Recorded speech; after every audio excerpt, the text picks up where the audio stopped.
Hey everyone, thanks so much for joining me on this Slice of Healthcare podcast. I'm your host, Jared Taylor. Joining me today is the founder and CEO of OMNY Health, Mitesh Rao. Doctor Mitesh Rao. Hey, you didn't go to school all those years for me to mess that up for you, okay? I'm going to say it so you don't have to. No, I appreciate it. Dr. Rao's my mom, but you can call me Mitesh. That's fine. Well, I'm really excited to chat with you here today. Let's dive right in. Tell the audience about you. Yeah, of course. My pleasure. And thanks for having me, Jared. Really appreciate it. I'm an emergency medicine physician. Spent most of my career as a health system executive. Prior to starting my company, I was helping lead safety and quality at Stanford. Before that, I was helping lead innovation at Northwestern. Before that, did my residency, my fellowship at Yale, where I was a clinical scholar with the Robert Johnson Foundation. Have always been focused around data, particularly data that sits in the clinical environment. And I've always had a passion for how do we connect that data into the broader world of research? How do we enable organizations to really participate and collaborate at scale? And how do we drive that data-driven future? That's a big piece that I think was always missing when I looked at the space. I spent a good amount of my career on sort of that side of the world, living in the provider world, living in the research world, and seeing firsthand the challenges that we face in healthcare. And eventually, I think I reached a point of frustration where I kept seeing these opportunities around data and couldn't find the right, secure, compliant path forward. A way for us to build these data relationships in a method that protected patients, that supported providers, and that built that national common language of data.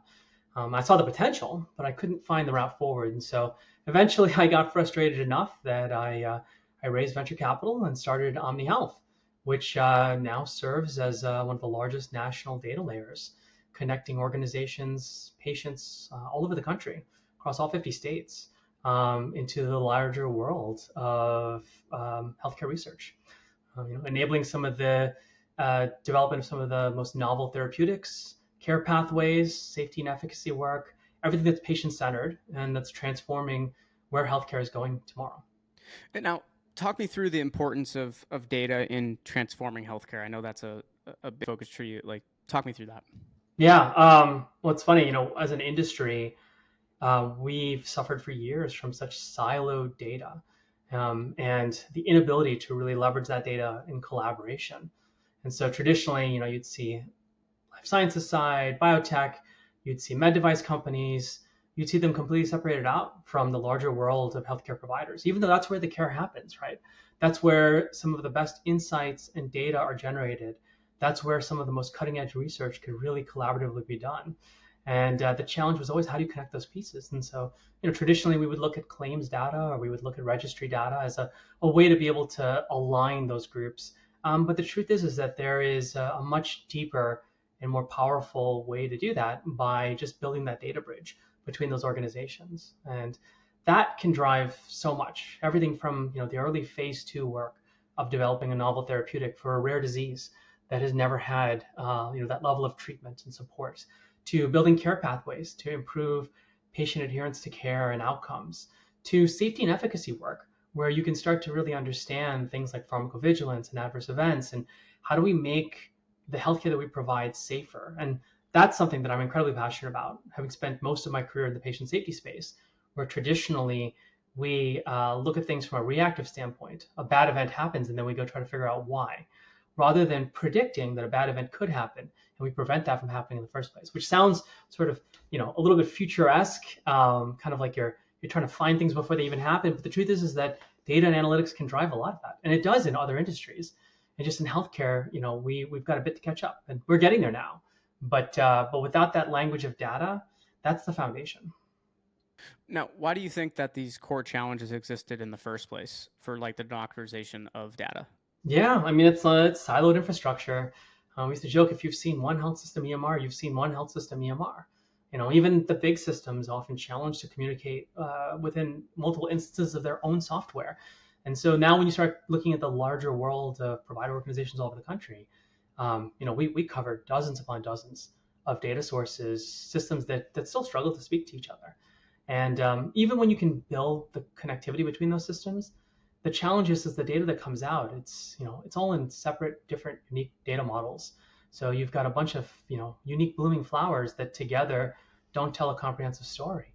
And that's great when you're looking at an organization on its own accord. But when you want to do research on a national level, when you want it to represent the country, to represent every population, every geography, to make sure that it is inclusive of the diversity that represents this country, you need a common language of data. You need it all in a common data model. You need that data to be all apples to apples, regardless of whether it's coming out of a large health system in the Pacific Northwest or a small community-based practice in Florida, right? That data is going to look completely different. And through Omni, we make it one cohesive layer of data. And that's what allows, the majority of life sciences companies in the country today who are, in this space, who are leveraging our platform to do that type of research. Now, you obviously have a great pulse on this space. This is what you dedicate, every day to. One of my favorite things to actually ask guests is around market challenges and predictions. So we're heading into Q4, or we are in Q4, right? What are some of the challenges you have right now, also as we head into 2024? Market challenges and predictions. Yeah, of course. So these are good challenges to have, but one of our challenges is the platform has been growing so quickly that honestly, it's sometimes we feel like we're spending 24/7 just keeping up. We've grown now to a platform that encompasses almost over 75 million lives across the country. And when you think about our growth, it's been rapid. Where now we'll soon head to over 100 million lives. So much of the country's data flows on our platform, and it connects to so many large players on the research space that really drive a ton of their work on that data, critical research on that data. So I look at it from that perspective of, how do you keep up with growth? Every tech company in the healthcare space is always challenged with that piece of how do you continue to advance your technology, hire the right folks, drive the right amount of capital to build the business. It's a good problem to have, but it's something that definitely we always keep top of mind. I would say from the larger environment, there are some interesting macroeconomic pictures that are driving a lot of pieces. This year, it's a tighter economy for sure, but there's also a lot more interest and focus on what data can drive, both from call it the organizational level of efficiencies, but also from the regulatory side. We're seeing the FDA step up and drive so much more, leveraging real world data in a way that it hasn't before, and that's creating so much market demand and so much need for that piece. The final part is the regulatory side. I would say that the country continues to evolve in its regulatory approach. We always built the platform to be incredibly focused primarily on protecting patients and providers, to think about things like GDPR before they even hit this country, to think about data rights and privacy as the core pillar of the business, right? Because if you build that secure platform first, you can build the other components on top and never have to worry about losing sight of that mission, which is how do you build that collaboration in a way that everybody is secure and that we comply with the regulatory side. And that piece has been something that continues to evolve. And for this year, I think, and next year, that's going to be increasingly more important. Now, what's next for Omni that you can share with us here today that is Yeah. really exciting you? We're growing so fast nationally. We're on quick track to be north of 100 million lives, which will be fantastic. I mean, that's really representative of the country now, every population, every geography. I always crack the joke that we don't need more clinical trials at the same, high reputation institutions that generally drive it. We need them out in the community, right? We need patients in rural Arkansas, North Mississippi, Kentucky to be able to get those same opportunities to be parts of life-saving research, trials, to have themselves represented in the novel therapeutics and drugs that we build, so that it does include and is inclusive of them and their needs. And that's a big component. So we're doing a lot now around social terms of health, community engagement. We're building so much with our network to try to democratize access to research. And that's going to be a big focus for us this coming year. Between that, expansion, growth, hiring a bunch of people. We're at that fun phase now where we're bringing on new folks, and I don't even meet them till they come on. And so, I'm just trying to keep track of people's names and keep our company focused on doing the good work that we've been dedicated to since we started. Well, I'm really excited for you, and congrats on all the growth. We'll definitely have to stay in touch and have you back on to kind of give us an update on where things stand.